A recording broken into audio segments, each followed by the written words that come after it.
Assalamualaikum warahmatullahi wabarakatuh. Bismillahirrahmanirrahim. Salawat serta salam kita ucapkan kepada junjungan kita baginda Nabi Muhammad sallallahu alaihi wasallam. Allahumma salli ala Sayyidina Muhammad wa ala ali Sayyidina Muhammad. Selamat datang kembali di tempat di mana suara sunyi bisa berbicara, di mana gelap tak hanya tentang cahaya yang padam, tapi tentang rahasia yang disembunyikan oleh malam. Kau yang setia mendengarkan, bersiaplah untuk kembali memasuki lorong-lorong kisah yang tak semua berani telusuri, tapi kau, pendengar bisikan mencekam, kau berbeda.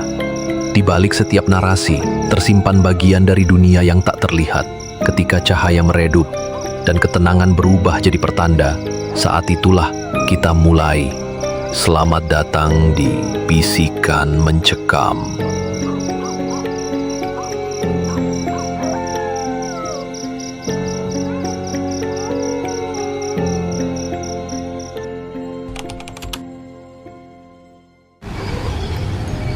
Gunung merbabu. Dari kejauhan, ia terlihat anggun dan bersahabat. Tapi di balik kabut tipis dan hijaunya padang sabana, tersimpan rahasia kelam yang ditelan waktu. Sebuah jalur tua yang tak lagi tercatat di peta resmi pendakian, hanya dikenal oleh warga-warga tua yang enggan membicarakannya. Jalur itu dikenal dengan nama Jalur Suroloyo.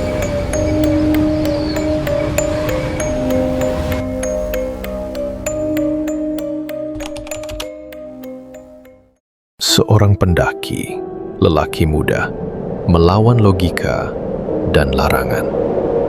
Ia tak percaya mitos, hanya percaya kompas dan langkah kaki.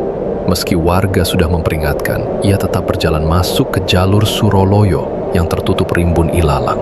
Tak ada jejak, tak ada petunjuk, hanya suara ranting, desir angin, dan aroma tanah lembab. Hutan merbabu menelannya dalam keheningan.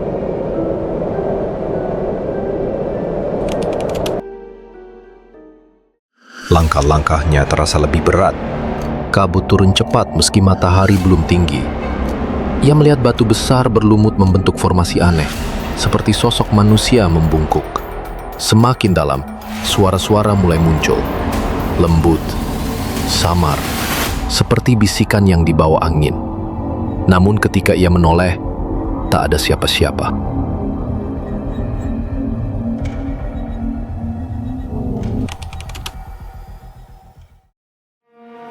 Ia menemukan simpang 3 di tengah hutan.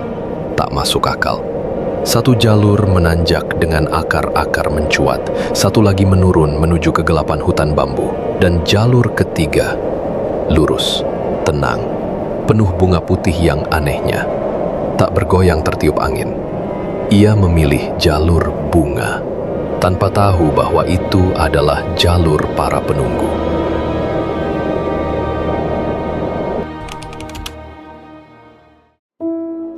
Setelah beberapa jam berjalan, ia sadar. Jam tangannya mati. Langit tetap abu-abu, senja yang tak pernah tiba. Ia menandai pohon dengan pisau kecil. Setengah jam kemudian, ia kembali melewati pohon itu lagi, dan lagi, dan lagi.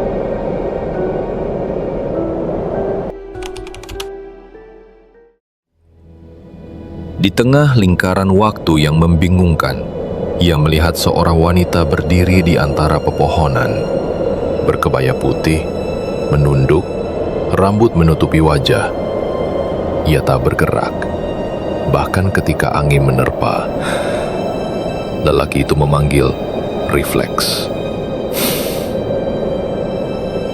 Tapi, tak ada suara keluar dari mulutnya.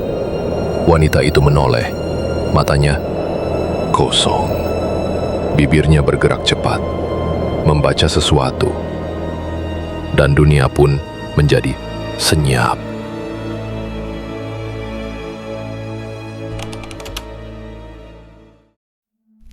Ia tiba di sebuah area terbuka, tempat yang tampak seperti pos peristirahatan. tapi dengan bangunan kuno dari kayu jati. Api unggun menyala tanpa sumber, dan ia melihat para pendaki dengan pakaian tahun 70-an. Mereka tak melihatnya. Mereka tertawa, lalu satu demi satu menghilang seperti asap, kecuali satu orang yang menatapnya lurus-lurus dan berkata tanpa suara, "Jangan teruskan."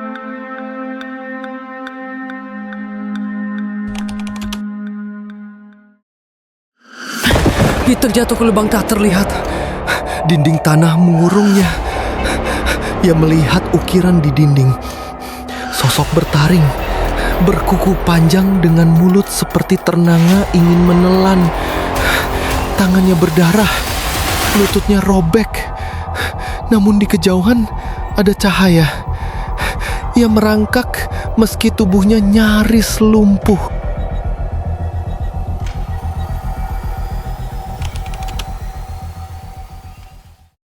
Di ujung cahaya, ia keluar ke sebuah padang rumput sunyi. Bunga-bunga putih menari, dan di tengahnya berdiri 3 sosok tinggi berkerudung hitam. Mereka tak bergerak, tapi ia tahu. Mereka tahu ia ada di situ. Satu persatu mereka membuka wajah.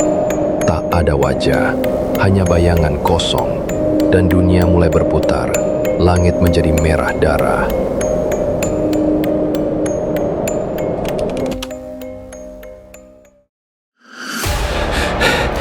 Ia bersimpuh, tubuhnya gemetar, membisikkan doa-doa yang dulu tak pernah ia percaya. Tapi sosok-sosok itu tak menghampirinya. Mereka memutar tubuh, lalu berjalan menjauh. Dan jalur di belakang mereka terbuka, jalan keluar. Ia mengikuti, setengah merangkak, setengah menangis.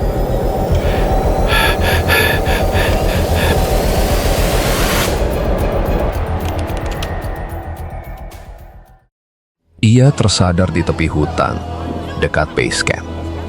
Orang-orang sudah mencarinya 3 hari lamanya. Tapi ia merasa baru saja masuk pagi tadi. Tubuhnya kurus, penuh luka. Di saku celananya, sebatang bunga putih yang tak pernah ia pungut.